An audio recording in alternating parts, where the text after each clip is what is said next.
ब्रह्म सूत्र के तृतीय अध्याय के चतुर्थ पाद के प्रथम अधिकरण का विचार हम लोग कर रहे हैं।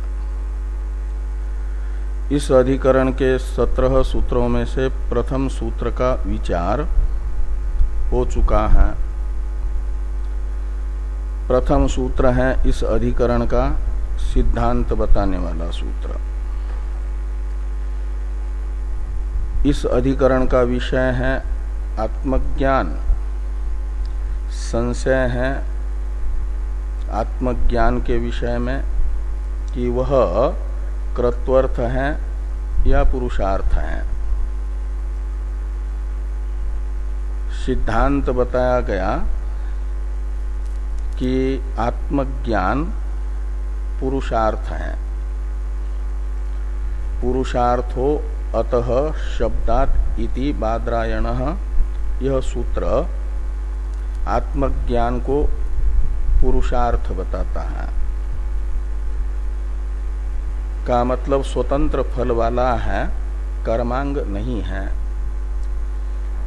वेदांत जनित आत्मज्ञान से ही समूल अध्यास की निवृत्ति रूप परम पुरुषार्थ सिद्ध होता है।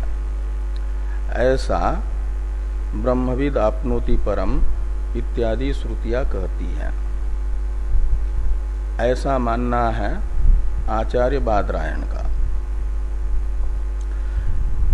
इस पर अब यही जो सिद्धांत है इसे दृढ़ करने के लिए स्थूना निखनन न्याय से बादरायण जी के ही शिष्य जैमिनी जी आक्षेप करते हैं, यानी प्रश्न करते हैं, और जैमिनी जी के आक्षेपों का समाधान जो बादरायण जी के द्वारा किया जाएगा तो यही निर्णय होगा कि पुरुषार्थ का स्वतंत्र साधन आत्मविज्ञान है।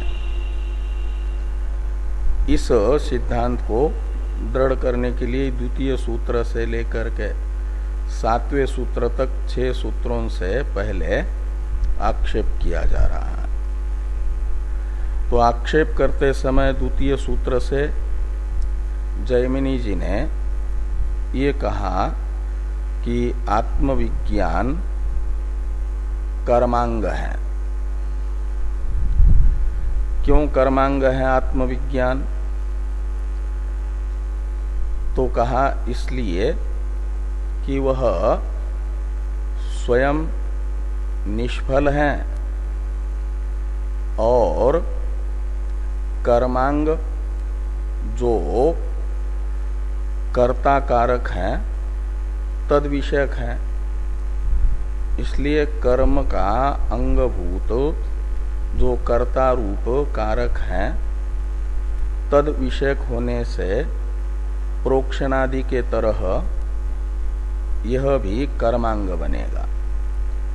तो जैसे व्रीहि प्रोक्षणादि कर्म के अंगभूत व्रीहि विषयक होने से कर्मांग है, ऐसे ही कर्मांग कर्ता रूप आत्म विषयक यह आत्मविज्ञान होने से बन जाएगा कर्म का अंग।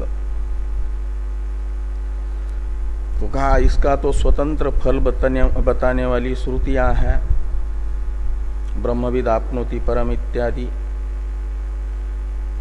तो उनके आधार पर इसे कर्मांग न मान करके स्वतंत्र पुरुषार्थ माना जाएगा। इस प्रकार की शंका का समाधान करते हुए सूत्र में कहा गया कि पुरुषार्थो अर्थवाद। आत्मज्ञान का फल बताने वाले जो फलबोधक वाक्य हैं वे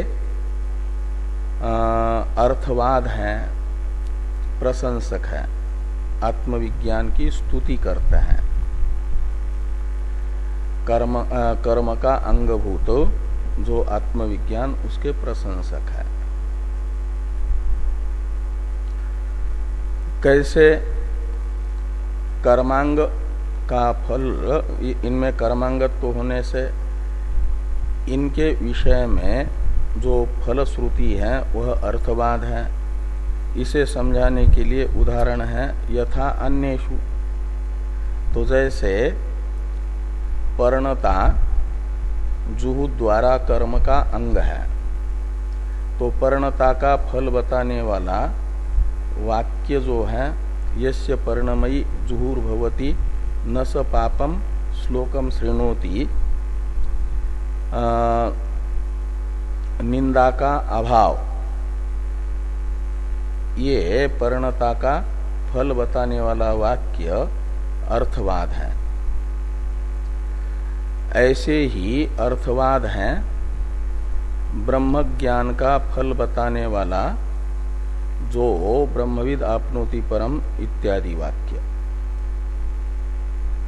इस प्रकार का मूल द्वितीय सूत्र का अर्थ हम लोग कल देख चुके हैं। भाष्यकार भगवान इसी प्रकार का अर्थ इस सूत्र का बता रहे हैं। तो भाष्य को देखिए।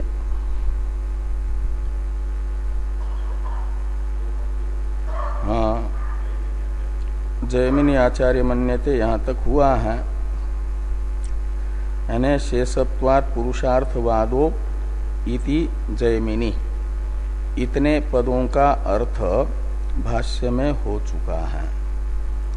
बचा है यथा अन्येषु, ये जो दृष्टांत वाक्य, इसकी व्याख्या बची है, वो व्याख्या कर रहे हैं। तो भाष्य में है यथा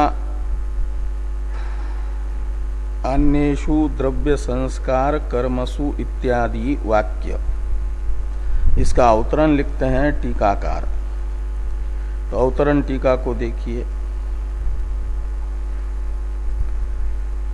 कि अंगी फलेन अंगभूत आत्मावगत प्रयोजनः तदाश्रये तत्संस्कारे ज्ञाने फलश्रुति अर्थवाद इत्यत्र दृष्टांत यथा इति।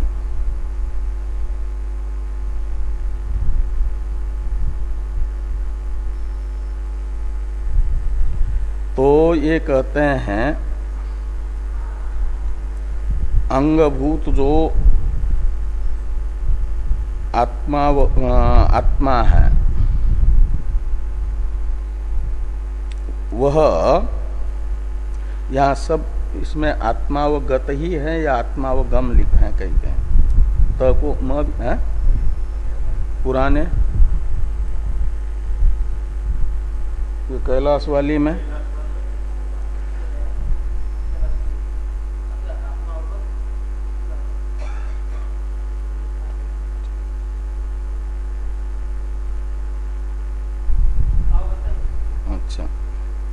तो अंगी फलेन अंगभूत आत्मावगत प्रयोजन,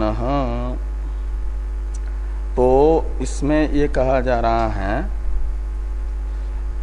अंग जो है का फल, जो अंगी का फल होता है वही हुआ करता है। प्रयाग आदि का फल, जो प्रधान याग है दर्श पूर्णमास, उसका जो फल है स्वर्ग आदि, वही अवगत होने पर भी लग जाएगा। अवगत होना ठीक है, अवगत ठीक है। तो ये जो दर्श पूर्णमासादि का फल है स्वर्ग आदि, वही उनके अंगभूत प्रयाग आदि का भी होता है। अंग होता है स्वयं निष्फल और अंगी के फल से फलवान। जो अंगी का फल है वही अंग का भी फल माना जाता है। तो मीमांसकों के अनुसार आत्मा अंग है, कर्म अंगी है, इसलिए कर्म रूपी अंगी का जो फल है वही फल ये जो कर्म का निर्वर्तक कर्ता कारक रूप अंग है उसका भी हो जाएगा। तो इसलिए कहते हैं कि अंगी फलेन आत्मा अवगत प्रयोजन। तो आत्मा रूपी जो अंग है उसका फल भी अवगत है यानी निश्चित है, ज्ञात है। अवगत शब्द का अर्थ है ज्ञात। तो अवगत है प्रयोजन यानी फल जिस अंग का, उस अंग को कहा जाएगा, आत्मा रूपी अंग को अवगत प्रयोजन यानी ज्ञात प्रयोजन। तो आत्मा रूपी जो अंग है कर्म का वह ज्ञात प्रयोजन है यानी निश्चित प्रयोजन है, उसका प्रयोजन निश्चित है। वो क्या प्रयोजन है, फल है, तो जो अंगी का फल है यानी कर्म का फल है वही कर्म निर्वर्तक कर्ता कारक रूप कर्म का अंग रूप आत्मा का भी फल होगा। तो इसलिए क्या होगा, कहते तदाश्रये तत्संस्कारे ज्ञाने फलश्रुति अर्थवाद। तो तदाश्रये इसमें तत् शब्द का अर्थ है आत्मा, तदाश्रय शब्द का अर्थ है आत्म विषयक विज्ञान, आत्मज्ञान। वो कैसा है कि तत्संस्कार रूप है यानी जैसे कर्म का अंगभूत व्रीहि का संस्कार रूप है प्रोक्षण और आज्य रूप कर्मांग का संस्कार रूप होता है यजमान की पत्नी का आज्य अवेक्षण यानी आज्य पर हविभूत आज्य पर दृष्टिपात करना, उस आज्य को देखना, ये आज्य का यानी घृत का संस्कार माना जाता है। तो ये जो आत्मज्ञान है वह आत्मज्ञान है एक प्रकार से आत्मा रूपी कर्मांग का संस्कार। तो जैसे संस्कारित आज्य का हवन होता है, वो हवि द्रव्य है संस्कारित आज्य, और उसका आज्य है हवि विशेष। हवि तो अनेकों प्रकार का होता है, वो आज्य है घृत, आज्य कहा जाता है घृत को, वो हवि विशेष है। और हवि तो सामान्य है, जैसे मनुष्य और ब्राह्मण। मनुष्य शब्द सामान्य मानव मात्र को बताता है, ब्राह्मण मानव विशेष को बताता है। ऐसे आज्य शब्द बताता है हवि विशेष को, और ये जो है आपका अवेक्षण हवि शब्द वो बताता है अनेकों प्रकार का जो हवि होता है उस सब सामान्य हवि पदार्थ को। ठीक है। तो आज्य रूप हवि का संस्कार है जैसे यजमान पत्नी के द्वारा आज्यावेक्षण, ऐसे ही ये आपके आत्मा रूपी अंग का संस्कार है आत्मज्ञान। इसलिए कहते हैं कि तद आश्रय यानी तद विषय, तद विषयक, आश्रय शब्द यहाँ विषय अर्थ में है, इसलिए आत्म विषयक जो ज्ञान है वो क्या है, तो वो है एक प्रकार से तत्संस्कार यानी कर्मांग आत्मा का संस्कार रूप वह आत्मज्ञान है। उसमें जो फलश्रुति होगी वह फलश्रुति अर्थवाद मानी जाएगी। इसको समझाने के लिए दृष्टांत बताया जा रहा है यथा इत्यादि से। ये कहते हैं कि अंगी फलेन अंगभूत आत्मावगत प्रयोजन तदाश्रये तत्संस्कारे ज्ञाने फलश्रुति अर्थवाद इत्यत्र दृष्टांत। अब भाष्य को देखिए। यथा अन्येषु द्रव्य संस्कार कर्मसु यस्य पर्णमयी जुहुर्भवति न स पापम श्लोकम शृणोति यद अंते चक्षुरेव भ्रातृव्यस्य वृंक्ते यत् प्रयाज अनुयाजा इज्यन्ते वर्म वा एतत् यज्ञस्य क्रियते वर्म यजमानस्य भ्रातृव्याभिभूत्यै इत्येवं जातीय का फलश्रुति अर्थवाद। तो ये कहते हैं कि यथा अन्येषु यानी कर्मांगेषु ऐसा लगाना, तो अन्य कर्मांगों में फलश्रुति अर्थवाद है। ऐसे ही ये आत्मज्ञान विषयक फलश्रुति भी अर्थवाद है। तो अन्य कर्मांग आश्रित पदार्थ कौन कौन है जिनके विषय में आई फलश्रुति अर्थवाद मानी जाती है? तो कहते हैं तीन है, द्रव्य, संस्कार और कर्म।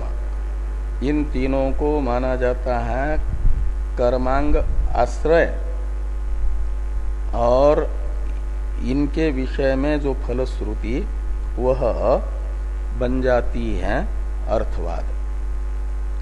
उसके लिए पहले द्रव्य का उदाहरण है। यस्य पर्णमयी जुहुर्भवति न स पापम श्लोकम शृणोति। ये कर्मांग हैं जुहु,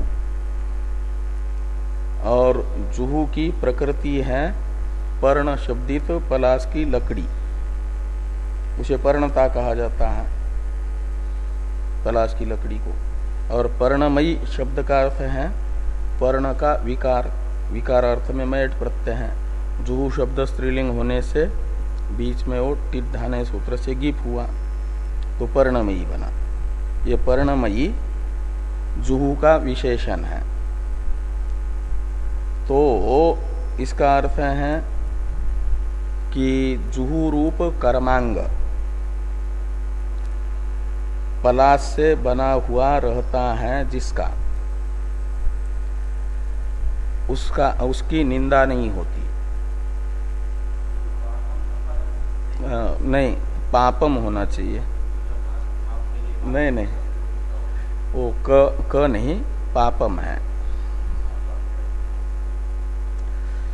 पापम श्लोकम शृणोति। तो जिसकी जुहू, कर्मांग विशेष जुहू पलाश की लकड़ी से बनी हुई रहती है, उसकी निंदा नहीं होती, उसे अपयश नहीं होता, अपकीर्ति उसकी नहीं होती। तो ये जो फलश्रुति है वह कर्मांग का संबंधी जो पर्णता है उसका फल बताने वाली ये जो फलश्रुति है ये अर्थवाद है। यहाँ आत्मा के स्थान पर जुहू को समझना।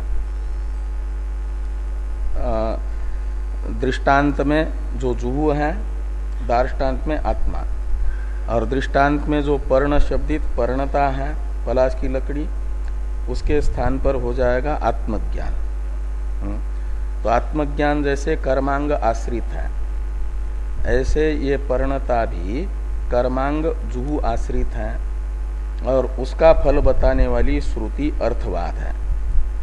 ऐसे कर्मांग आत्माश्रित जो विज्ञान, उसका फल बताने वाली ब्रह्मविद आपनोति फलम इत्यादि श्रुतियां वो फल अर्थवाद है। ये द्रव्य का उदाहरण हुआ। पर्णता द्रव्य है ना। और संस्कार का उदाहरण बताते हैं। यद अंते चक्षुरेव भ्रातृव्यस्य वृंगते। तो यजमान को एक कर्मांग है वो लगाना होता है अंजन आंख में। जब दीक्षित होता है तो उसे आंख में अंजन लगाना होता है। तो यजमान कर्मांग जो अपने चक्षु में अंजन धारण रूप करता है, ये उसका एक संस्कार हुआ। यजमान है कर्मांग और उसका अंजन धारण ये संस्कार हुआ, अंजन लगाना आँख में।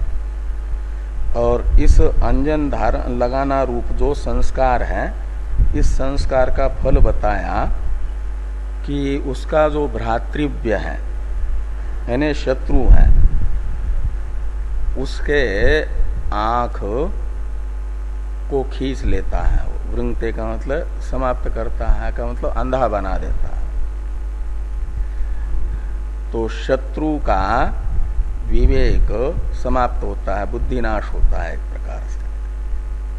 तो ये शत्रु की दृष्टिनाश रूप जो फल बताया जा रहा है कर्मांग यजमान का अंजन धारण रूप संस्कार का, वह ये फल माना जाता है अर्थवाद। ऐसे ही आत्मा रूप जो कर्मांग तद विषयक आत्मविज्ञान का जो फल है तरति शोकम आत्मविद इत्यादि, वह फलश्रुति अर्थवाद है। इसके लिए उदाहरण है, संस्कार का उदाहरण हुआ। अब कर्म का उदाहरण बताते हैं कि यत् प्रयाजानुयाजा इज्यन्ते वर्म वा एतद् यज्ञस्य क्रियते वर्म यजमानस्य भ्रातृव्याविभूत्यै। तो कहते हैं कि जो यजमान दर्श पूर्णमास याग के अंगभूत प्रयाज अनुयाज रूप कर्म का अनुष्ठान करता है, निर्वर्तन करता है, तो एक प्रकार से यह प्रधान जो यज्ञ है दर्श पूर्णिमास, उसका वर्म किया जा रहा है। वर्म कहते कवच को, सुरक्षा को, सुरक्षा कवच है वो। तो पूर्वांग प्रयाज उत्तरांग अनुयाज नामक कर्म है। 5 प्रयाज होते हैं, 5 अनुयाज होते हैं, और उनका जो दर्श पूर्णिमास याग के पूर्व में तथा उत्तर में अनुष्ठान है, वह एक प्रकार से दर्श पूर्णमास रूप यज्ञ का सुरक्षा कवच है। और केवल यज्ञ का ही सुरक्षा कवच नहीं, यजमान का भी सुरक्षा कवच है। धर्मो रक्षति रक्षितः, शास्त्रानुसार अनुष्ठित धर्म धर्मानुष्ठान करने वाले की रक्षा करता है ना, उसके अनुसार कहते हैं यजमान का भी वह वर्म बन जाता है, यानी सुरक्षा कवच बन जाता है। वो किसके लिए सुरक्षा कवच है? तो कहते हैं भ्रातृव्य अभिभूत्यै। तो यजमान की उन्नति में बाधक जो शत्रु है उसका अभिभव करने के लिए अभिभूत्य, ये कवच के तरह, सुरक्षा कवच के तरह कवच है। ये जो फल बताया गया है प्रयाज अनुयाज के अनुष्ठान का, ये प्रयाज और अनुयाज के अनुष्ठान का फल बताने वाला वचन अर्थवाद है। और ये तो कर्मांग होने के कारण इनका तो मुख्य फल जो दर्श पूर्णमास कर्म का फल है स्वर्ग वह प्रयाज अनुयाज रूप कर्मांगों का भी होगा। और उस स्वर्ग से अतिरिक्त जो ये लौकिक फल बताया जा रहा है सुरक्षा कवच स्वरूप, वो अर्थवाद है। जैसे ये कर्म विषयक फलश्रुति अर्थवाद है, इसका उदाहरण हुआ। ये 3 उदाहरण हुए, द्रव्य विषयक फलश्रुति, संस्कार विषयक फलश्रुति और कर्म विषयक फलश्रुति जैसे अर्थवाद है। ऐसे ही तरति शोकम आत्मविद इत्यादि कर्मांग आत्मविज्ञान विषयक फलश्रुति अर्थवाद है। ये सूत्र में यथा अन्येषु, इसमें अन्येषु शब्द से ग्राह्य है पर्णता रूप द्रव्य और अंजन रूप संस्कार और प्रयाज आदि रूप कर्म, ये अन्य इस सर्वनाम से ग्राह्य है। और इनके विषय में फलश्रुति जैसे अर्थवाद है ऐसे आत्मज्ञान के विषय में भी फलश्रुति अर्थवाद है। ये दृष्टांत हो जाएगा।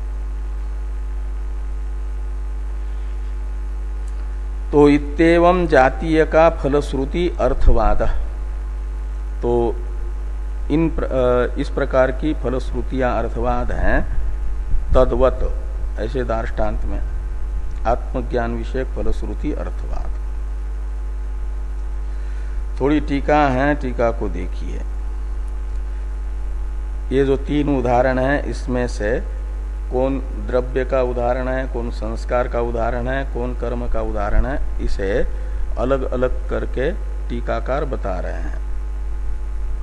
पर्णमयी द्रव्यम यजमानस्य अंजनम संस्कारः और प्रयाजादीनि कर्माणि तेषु, और इनके विषय में फलश्रुति अर्थवाद है। ये अर्थ निकलेगा।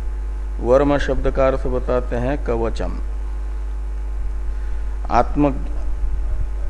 अब कथम इत्यादि जो वाक्य आ रहा है तद्वत के बाद में कथम, ये प्रश्न है। कथम पुनः अस्य इत्यादि एक सिद्धांति के द्वारा पूर्व पक्षी के प्रति प्रश्न किया जा रहा है। उस प्रश्न की अवतरण टीका है। आत्मज्ञानम न कर्मांगम मानाभावात इति सिद्धांति शंकते कथम इति। तो सिद्धांति एक अनुमान का आधार लेकर के पूर्व पक्षी के प्रति शंका कर रहे हैं। मीमांसकों के प्रति वेदांती शंका करते हैं। वो अनुमान बताया यहां पर आत्मज्ञानम न कर्मांगम मानाभावात। इसमें आत्मज्ञानम ये है आपका पक्ष, कर्मांगत्वाभाव साध्य है और मानाभावात हेतु है। यानी आत्मज्ञान को कर्म का अंग नहीं बताया जा सकता। कर्म तथा आत्मज्ञान के अंगांगी भाव को बताने वाले प्रमाण का अभाव होने से ये सिद्धांती मानते हैं।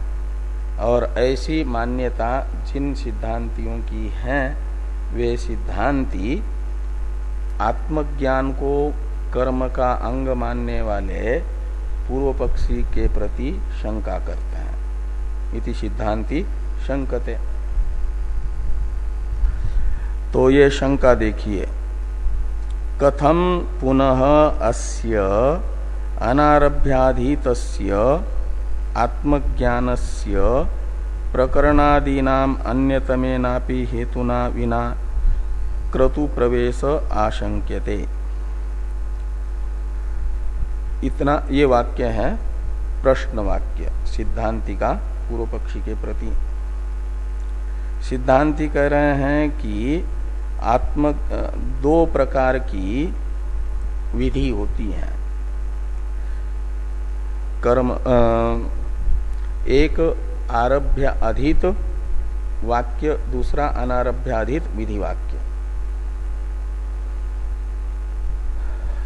किसी प्रधान सफल कर्म के प्रकरण में कहा गया जो अंग विधायक वाक्य उसे कहा जाता है आरभ्य अधित विधि। और किसी भी कर्म विशेष के प्रकरण में जिस विधि का पाठ नहीं है उसे कहा जाता है अनारभ्य अधित विधि। किसी प्रकरण विशेष में, किसी कर्म विशेष के, सफल प्रधान कर्म विशेष के प्रकरण में नहीं है ऐसा वाक्य, वो है अनारभ्याधित विधि। तो यहाँ आत्मावारे द्रष्टव्य, ये जो आत्मदर्शन को बताने वाला वाक्य है, यह किसी भी दर्श पूर्णमासादि प्रधान कर्मों के प्रकरणों में से प्रकरण विशेष में पठित नहीं है, इसलिए इसे कहा जाएगा अनारभ्य अधित विधि। और जो अनारभ्य अधित विधि वाक्य होता है, अनारभ्य अधित विधि के द्वारा बताया गया अर्थ होता है, उसे कर्म का अंग जब तक कोई न कोई प्रमाण नहीं मिलता अंगांगी भाव को बताने वाला, तब तक कर्मांग नहीं माना जा सकता, ये सिद्धांती कहते हैं। और अंगांगी भाव को बताने वाले 6 प्रमाण हैं, श्रुति, लिंग, वाक्य, प्रकरण, स्थान, समाख्या। इन 6 प्रमाणों में से किसी भी प्रमाण से आत्मावारे द्रष्टव्य इस अनारभ्य अधित वाक्य के द्वारा बताया गया जो आत्मदर्शन, उसे कर्मांग नहीं बताया जा सकता। आत्मदर्शन यानी आत्मावारे द्रष्टव्य इस अनारभ्य अधित वाक्य के द्वारा प्रदर्शित आत्मज्ञान, उसे पूर्व पक्षी मानना चाहते हैं कर्म का अंग।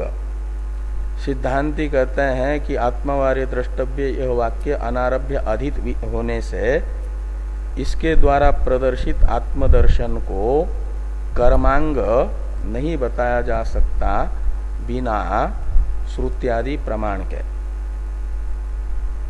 ये यहां पर कहा है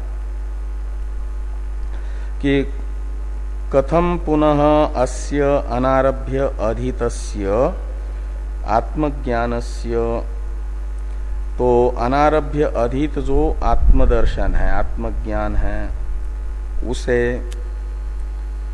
क्रतु संबंध यानी क्रत्वंग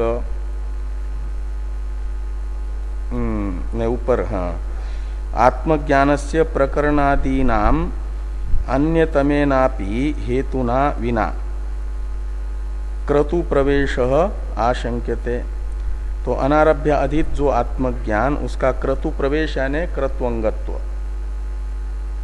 कर्मांगत्व आत्मज्ञान में कथम आशंक्यते, ऐसा अन्वय करना। आत्मज्ञानस्य क्रतु प्रवेश कथम आशंक्यते, तो आत्मज्ञान को कर्म का अंग कैसे मान रहे हो? क्योंकि कहते हैं प्रकरणादीनाम अन्यतमेनापि हेतुना विना, तो अंगत्व को बताने वाले प्रकरण और आदि शब्द से बाकी 5 प्रमाणों को लेना। तो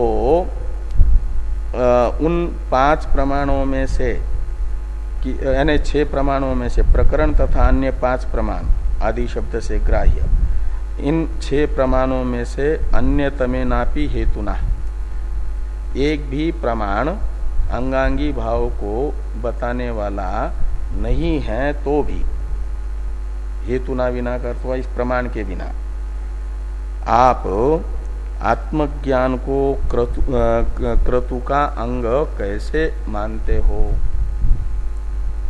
क्रतु प्रवेश कथम आशंक्यते भवता, ये सिद्धांती पूर्व पक्षी को कह रहे हैं। अब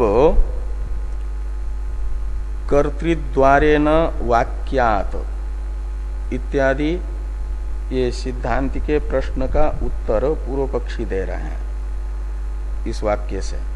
इसका अवतरण है टीका में, पूर्व पक्षाह कर्तृति। तो पूर्व पक्षी आह यानी सिद्धांति के प्रश्न का उत्तर पूर्व पक्षी बताते हैं। कर्तृद्वारेण वाक्यात् तद्विज्ञानस्य क्रतु संबंध इति चेत।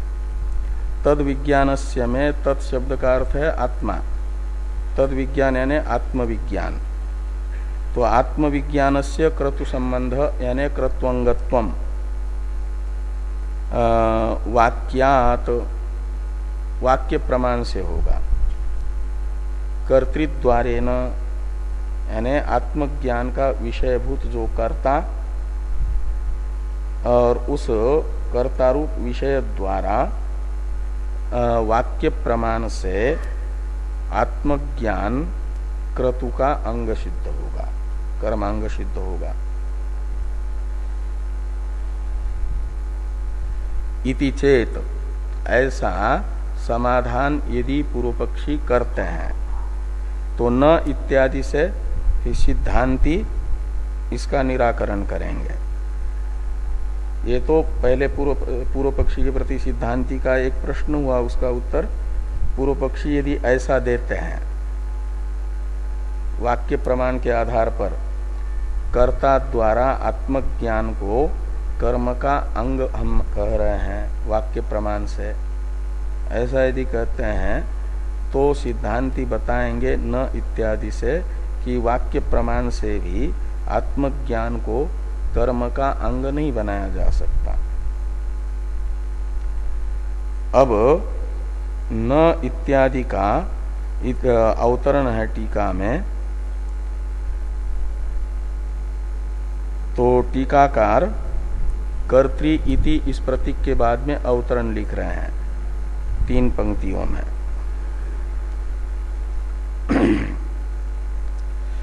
युक्तो ही अनारभ्याधितायाः प्रणताया जुहुद्वारेण वाक्यात् क्रत्वंग भावो जुह्वा क्रतु व्याप्यतया क्रतुपस्थापकत्वात् न तथा आत्मविज्ञानस्य आत्मा द्रष्टव्य इति वाक्यात् क्रतु संबंध उपपद्यते आत्मनः क्रतु व्याप्ति अभावात् इति सिद्धांति दूषयति न इति।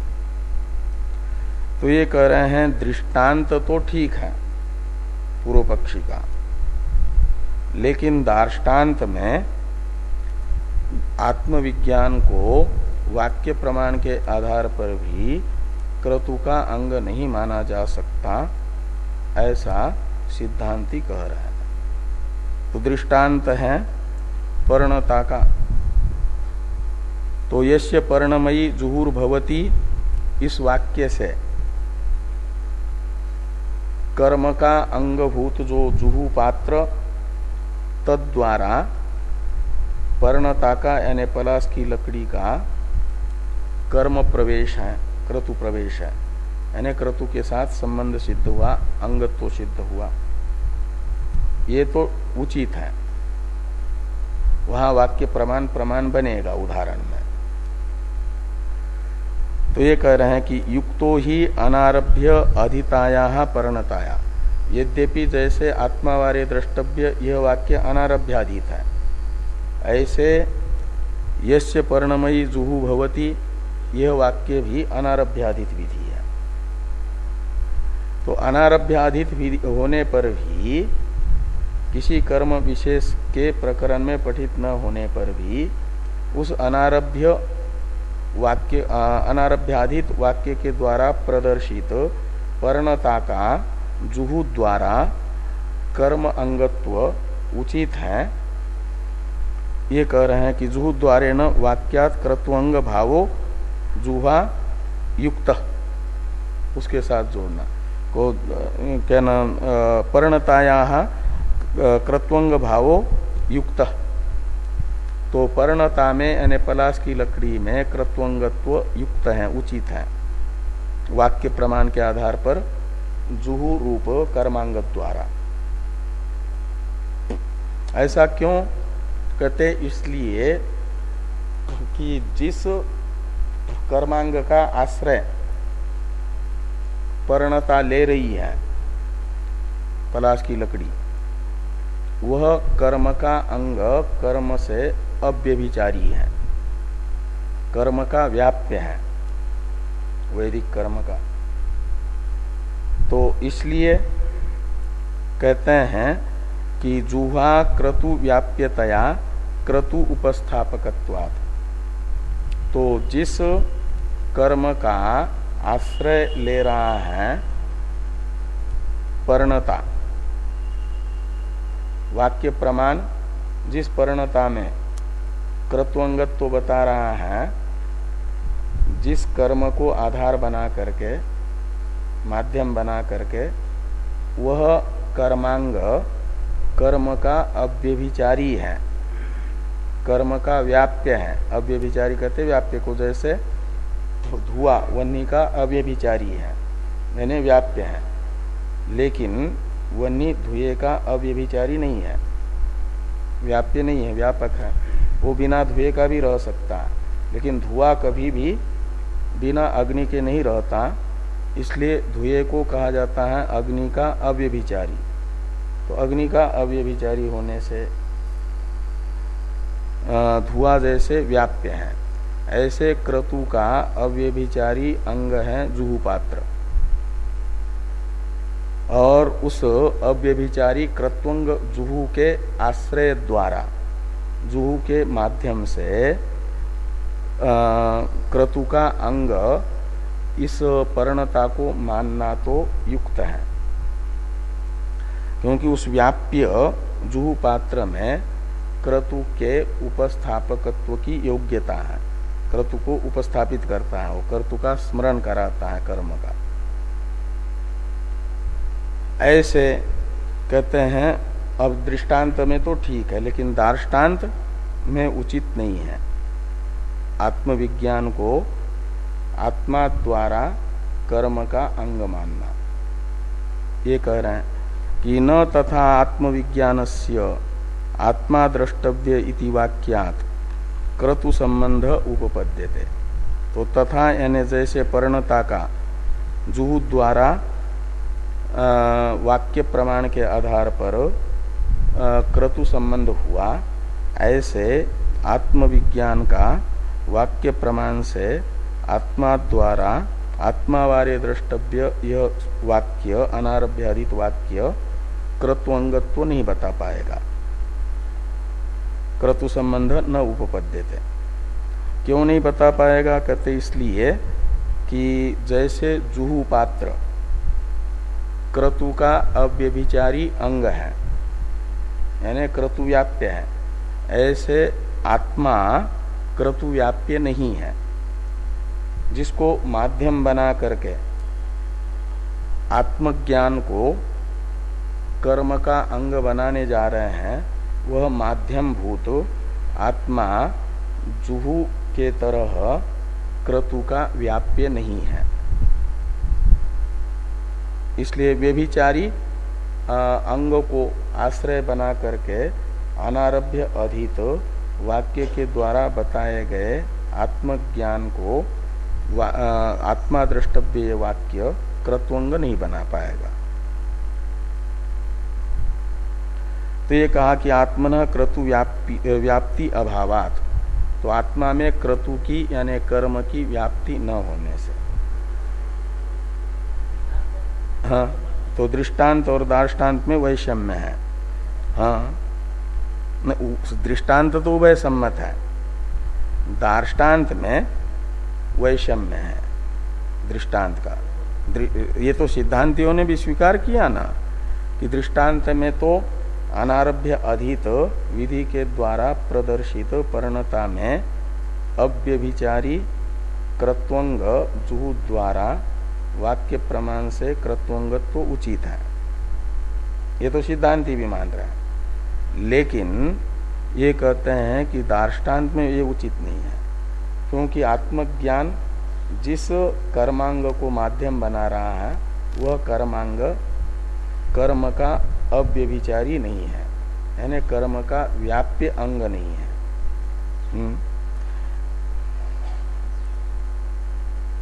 इसलिए उसमें आत्मा में कर्म उपस्थापकत्व तो नहीं रहेगा। जो कर्म का अव्यभिचारी अंग रहेगा उसमें कर्म उपस्थापकत्व तो रहेगा, भले ही अनारभ्य अधित विधि हो। ये किसी प्रकरण में यश्च पर्णमयी जुहू भवती वाक्य न होने पर भी जुहू ये कर्म का अव्यभिचारी अंग होने से, जैसे धुआं जहां भी दिखेगा बिना अग्नि के नहीं रहता तो वहां पर अग्नि का निश्चायक बनता है, ऐसे कर्म के प्रकरण में हो या कर्म के प्रकरण में प्रयुक्त न हो, कर्मांग अव्यभिचारी कर्मांग जुहू का वाचक शब्द वो जहां भी पठित है वह कर्मांगत्वेन रूपेण ही उस ज्ञात होगा। इसलिए क्या हो जाएगा कि वहां अपने अंगी कर्म का वह उपस्थापक बनेगा जुहू शब्द। तो जुहू शब्द के द्वारा उपस्थापित हुए कर्म का अंग जुहू द्वारा ये परिणता बन सकती है। ऐसे आत्मा में यह योग्यता नहीं है कि जहां कहीं भी आत्मा शब्द का प्रयोग हो वहां पर वह वैदिक कर्म का उपस्थापक ही होगा, ऐसा नियम नहीं है। यानी जैसे अग्नि का व्याप्य है धूम, ऐसा कर्म का व्याप्य आत्मा नहीं है, ये सिद्धांति कह रहे हैं।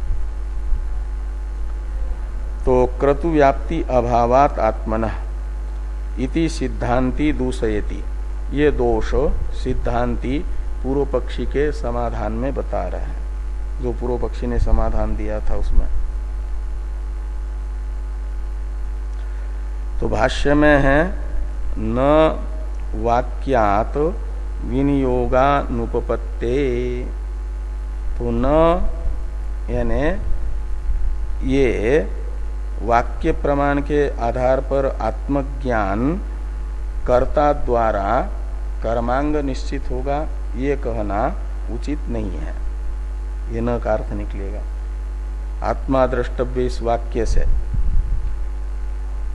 आत्मा रूप कर्मांग द्वारा आत्मज्ञान कर्म का अंग बनेगा, ये कहना उचित नहीं है, ये न का अर्थ निकलेगा। इसमें हेतु बताया जा रहा है वाक्यात विनियोग अनुपपत्ते, यानी आत्मा द्रष्टव्य इस अनारभ्य अधित वाक्य से, वाक्य प्रमाण से आत्मज्ञान का कर्म में विनियोग यानी संबंध अंगत्वेन रूपेण उपपन्न न होने से, उपपन्न नहीं हो सकता, सिद्ध नहीं हो सकता। अनुपपत्ति का अर्थ है असिद्धे, सिद्धि न हो पाने से, निश्चय न हो पाने से। आत्मा द्रष्टव्य इस वाक्य से कर्मांगत्वेन रूपेण आत्मज्ञान का निश्चय नहीं हो पाएगा। ये सूत्रात्मक वाक्य है, वाक्यात विनियोगानुपपत्ते, इसी का स्पष्टीकरण है अव्यभिचारिणा ही केनचित द्वारेण अनारभ्य अधितानाम अपि वाक्य निमित्त क्रतु संबंधो अवकल्प्यते। कर्ता तु व्यभिचारी द्वारम लौकिक वैदिक कर्म साधारण्यात् तस्मात् न तद्वारेण आत्मज्ञानस्य क्रतु संबंध सिद्धि इति। ये सिद्धांति ने पूर्व पक्षी के समाधान का निराकरण कर दिया। उसमें दोष बताया। तो ये कहते हैं कि अव्यभिचारिणा ही केनचित् द्वारेण अनारभ्य अधितानाम अपि वाक्य निमित्त क्रतु संबंधो अवकल्पते। कहते वाक्य प्रमाण निमित्तक जो श्रुति लिंग प्रकरण वाक्य प्रकरण स्थान समाख्या, इसमें जो तीसरा प्रमाण है वाक्य प्रमाण, इस वाक्य प्रमाण से अंगांगी भाव का निर्णय का निश्चय होता है। लेकिन किसके? जो अव्यभिचारी माध्यम को आश्रय लेकर के कर्म से संबंध रखने वाला अनारभ्य अधीत वाक्य के द्वारा प्रदर्शित पदार्थ है। ऐसे पदार्थ का अनारभ्य अधीत वाक्य से प्रदर्शित ऐसा पदार्थ हो जो क्रतु के अव्यभिचारी अंग का आश्रय लेता हो, उसका तो अनारभ्याधित वाक्य से क्रतु संबंध उपपन्न होगा। और जो अनारभ्याधित विधि वाक्य के द्वारा प्रदर्शित पदार्थ का आश्रय कर्म का अव्यभिचारी अंग नहीं बन रहा है, ऐसे पदार्थ का वाक्य प्रमाण से अन्वय कर्म के साथ अंगत्वेन रूपेण नहीं होगा। ये इन शब्दों से बताया है कि अव्यभिचारिणा ही केनचित् द्वारेण, यानी अव्यभिचारी यानी व्याप्य किसी माध्यम के द्वारा अनारभ्य अधितानाम अपि, तो अनारभ्य अधित जो पदार्थ हैं यानी अनारभ्य अधित वाक्य के द्वारा प्रदर्शित पदार्थ हैं जैसे परिणतादि, उनका संबंध वाक्य निमित्त क्रतु संबंध अवकल्पते यानी निश्चित होता है, उपपन्न होता है। उपपद्यते अवकल्पते का अर्थ है। और तो जैसे वहां पर जुहू रूपी अव्यभिचारी पदार्थ है दृष्टांत में, कर्मांग, कर्म के साथ जिसका व्यभिचार नहीं है, कर्म का व्याप्य है जुहू, और उसको माध्यम बना करके पर्णता का क्रतु के साथ संबंध यस्य पर्णमयी जुहू भवती इस वाक्य के द्वारा हो रहा है, वो तो ठीक है। लेकिन दार्ष्टान्त में कहते हैं कर्ता को आश्रय बना करके आत्मज्ञान को कर्म का अंग बताना चाहते हैं, तो ये कर्ता रूप जो अंग है वह क्रतु का यानी वैदिक कर्म का अव्यभिचारी अंग नहीं है।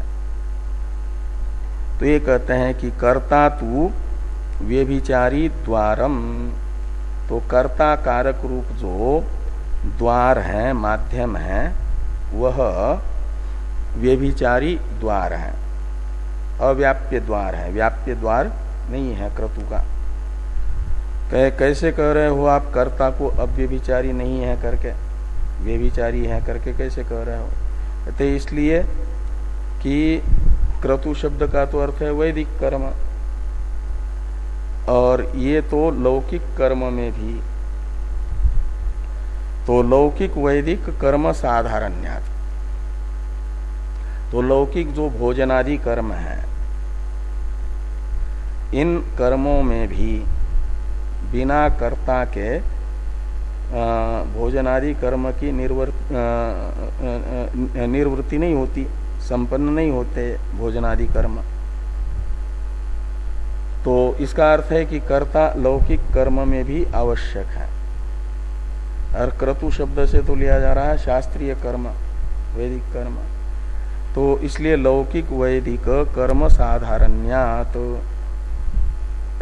कर्तु ऐसे लगाना, कर्ता लौकिक तथा वैदिक उभय कर्म साधारण होने से क्रतु का अव्यभिचारी वैदिक कर्म का अव्यभिचारी अंग कर्ता को नहीं माना जाएगा, और उसी को माध्यम बना करके आत्मज्ञान को कृत्वंग सिद्ध करना चाह रहे हैं मीमांसक, इसलिए कहते उसको माध्यम बना करके नहीं कर सकते, क्योंकि वो अव्यभिचारी माध्यम नहीं है, व्यभिचारी माध्यम है।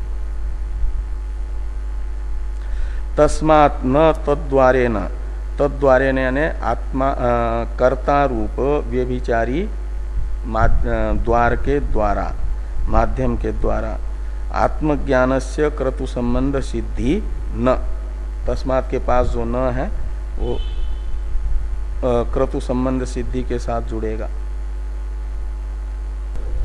तो इति यानी इस प्रकार ये पूर्व पक्ष का निराकरण सिद्धांतियों ने किया। ये इति है सिद्धांति के द्वारा जो पूर्व पक्ष का निराकरण हुआ उसके समाप्ति का द्योतक। लेकिन ये प्रकरण चल रहा है पूर्व पक्ष का, अब इसका भी समाधान पूर्व पक्षी करेंगे निराकरण, तब वो पूर्व पक्ष दृढ़ हो जाएगा। अब पूर्व पक्षी बताएंगे कि यहाँ पर आत्मा भी, आत्मविज्ञान भी द्वार क्या नाम वो बन जाता है कर्मांग, अब ये विचारी है, ये बताएंगे। तो न व्यतिरेक विज्ञानस्य वैदिकेभ्य इत्यादि भाष्य वाक्य की अवतरण टीका है, इसे देखिए। तो देह भिन्नत्वेन ज्ञातात्मनः क्रतुव्याप्यत्वम् अस्ति, न का अन्वय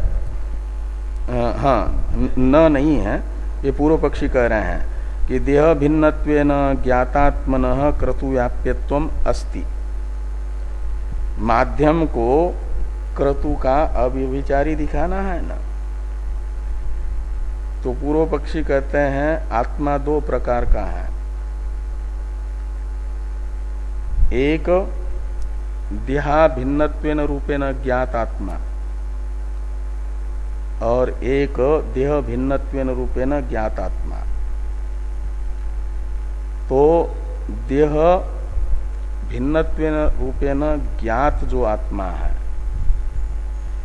वह क्रतु का यानी वैदिक कर्म का, अदृष्ट फलक वैदिक कर्म का वह अव्यभिचारी अंग है। शरीर से अलग आत्मा को जानने पर ही जो जन्मांतर में प्राप्त होने वाले फल हैं स्वर्ग आदि, उन्हें कहा जाता है अदृष्ट फल। और वो स्वर्ग आदि रूप अदृष्ट फल वाले जो वेदों ने बताए हुए कर्म है दर्श पूर्णमास आदि, उन कर्मों का अनुष्ठान कौन करेगा? जिसे शरीर से अतिरिक्त आत्मा का निश्चय है। इस शरीर से किए हुए दर्श पूर्णमास आदि का फल भोगने वाला और दर्श पूर्णमास आदि कर्म का अनुष्ठान करने वाला देह से अलग है। वह इस शरीर को छोड़ करके, यजमान शरीर को छोड़ करके स्वर्ग आदि में इंद्रादि शरीर को धारण करके स्वर्ग आदि फल को भोगता है। ये निश्चय जिसका है वही अदृष्ट फलक जो वेद ने बताए हुए दर्श पूर्णमास आदि कर्म है उनका अनुष्ठान करेगा। इसलिए उन दर्श पूर्णमास आदि अदृष्ट फलक वैदिक कर्म का निर्वर्तक जो करता है वह देह से भिन्नतया ज्ञात आत्मा है और वह वैदिक कर्म का अव्यभिचारी अंग है। जैसे जुहू कर्म का, वैदिक कर्म का अव्यभिचारी अंग है, ऐसे देहातिरिक्तत्वेन रूपेण ज्ञात आत्मा भी अव्यभिचारी अंग है, व्यभिचारी अंग नहीं है। तो ये कहते हैं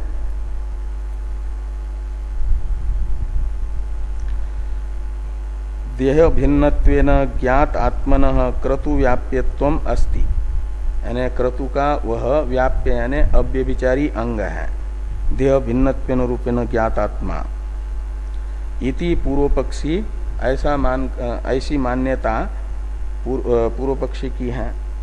वे समाधत्ते यानी सिद्धांति के द्वारा प्रदर्शित जो दोष हैं वाक्य प्रमाण से आत्मज्ञान कृत्वंग नहीं बन पाएगा करके उस दोष का निराकरण करते हैं, समाधान करते हैं, करते हैं सिद्धांति के आक्षेप का समाधान करते हैं न व्यतिरेक इत्यादि के द्वारा। इस पर चर्चा हम लोग कल करते हैं।